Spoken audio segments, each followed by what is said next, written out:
skill to be on this level. I think he just needs a little more experience. Oh, sure, over here.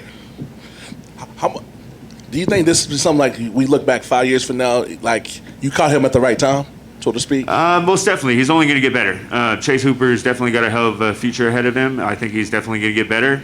And, who knows? I'm here to stay. I'm the man of steel. I'm here to stay for a long time. And I feel like maybe somewhere down the road we can meet in a main event.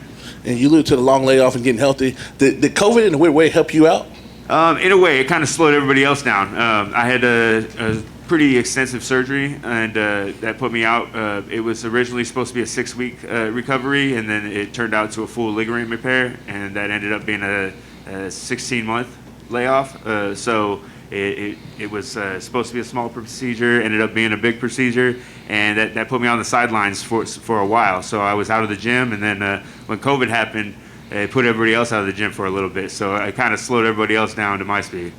Give some insight to your mindset right now, because you sound like somebody that's preparing to make a run. It's like you know something that we don't know, and you're ready to show us. Exactly. I know a lot you guys don't know. You guys haven't seen my path, my ups and downs in my career, in my life. I've been through it all.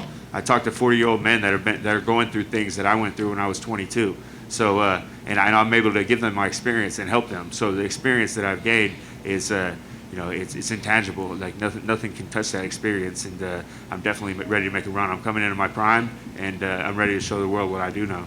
How quickly you want to return to the cage, and is it a big deal if you get 2 more fights or just 1 more with us being halfway done with 2021? I definitely would like two more this year, if not 3 more. I want to stay extremely busy. I'd like to fight again by August for sure. We keep talking about the experience and the gap in experience between you two. Were you surprised that you were the underdog coming into this one? I wasn't the underdog, unless the odds changed coming into today. They must have. They must have. I did expect that his crowd and his fan base would bet him up. So I was kind of hoping that I would be the underdog so I can make my friends some money. Do you take that sort of thing personally? I mean, you mentioned he has what I feel like I should have. Do you feel like you take that sort of thing personally coming into a fight like that? No, it's business. I feel like I've earned that, and I just got to go out there and prove it. It looks like you're shaping up for a run. Is there a name on the tip of your tongue, somebody you want in this division that you feel like will get you where you want to go? Nate the Train, he's a loudmouth. I'm a quiet, soft-spoken guy. If I got to speak up, closed mouth don't get fed, right? So Nate the Train, let's run it.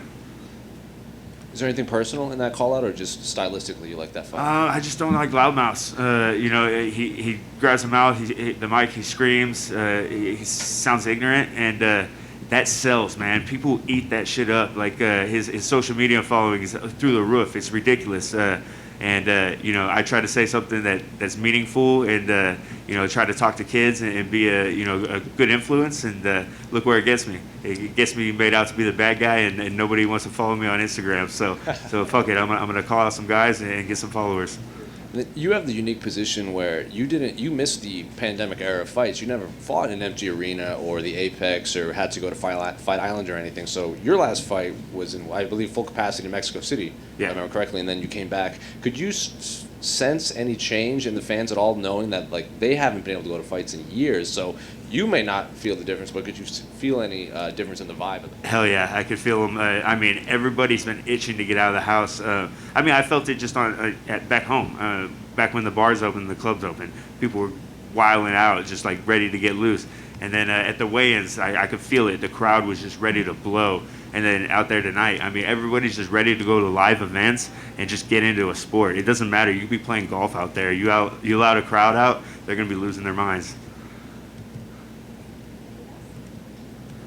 PFW. Thanks, guys.